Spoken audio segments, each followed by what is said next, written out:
मैं हल्फ उठाकर ये ऐलान करता हूँ कि जब तक ये सांसें चल रही हैं हम ये जद्दोजहद जारी रखेंगे। मुसलमानों की सरजमीन जन्नत बन जाए उनके लिए, यही हमारा ख्वाब है। सुल्तान अब्दुल हमीद सानी 31 अगस्त 1876 से 27 अप्रैल 1909 तक खिलाफत उस्मानिया की बागडोर संभालने वाले सुल्तान थे। वो सल्तनत उस्मानिया के 34वें फरमानरवा थे।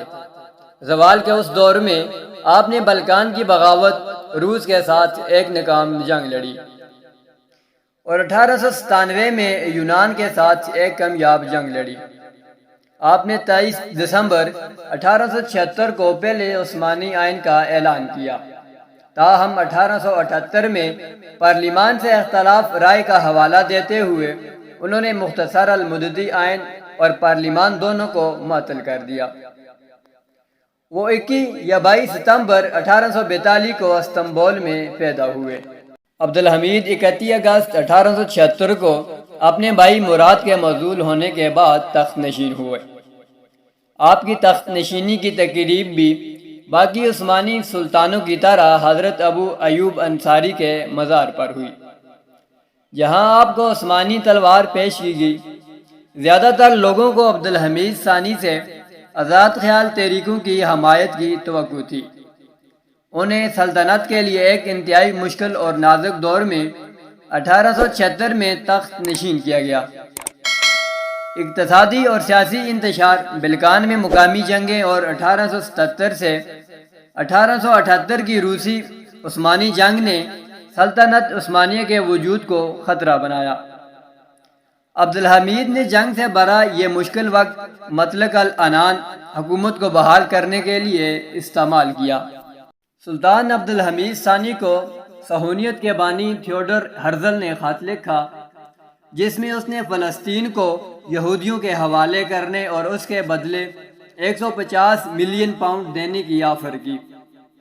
खलीफा अब्दुल हमीद सानी ने जवाब दिया, जनाब हर्जल को मैं नसीहत करना चाहता हूँ कि आइंदा वो इस मौजू के बारे में न सोचे, इसलिए कि फ़लस्तीन मेरी मलकियत नहीं, मैं फ़लस्तीन की ज़मीन का एक बलिश्त भी नहीं ले सकता।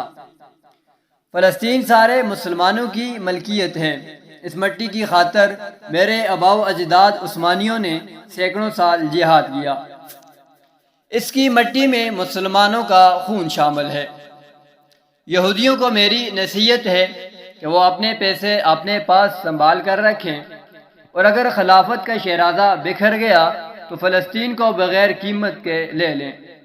लेकिन जब तक मैं जिंदा हूँ, अल्लाह की कसम खाकर कहता हूँ कि छुरी के साथ मेरी बतन को काटना आसान है, इस बात से कि दियार इस्लाम से फ़लस्तीन को काटा जाए।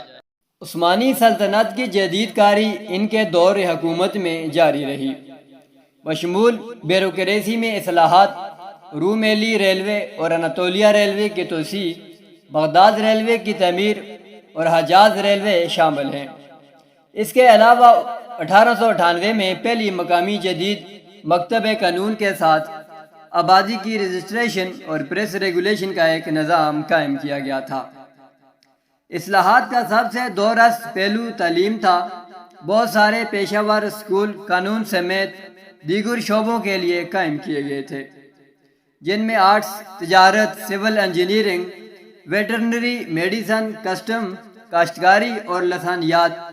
अगरचे अब्दुल हमीद दोम ने 1881 में जामे इस्तांबुल बंद कर दी थी, लेकिन उसे 1900 में दोबारा खोल दिया गया और पूरी सल्तनत में सानवी, प्राइमरी और फौजी स्कूलों का नेटवर्क बढ़ा दिया गया।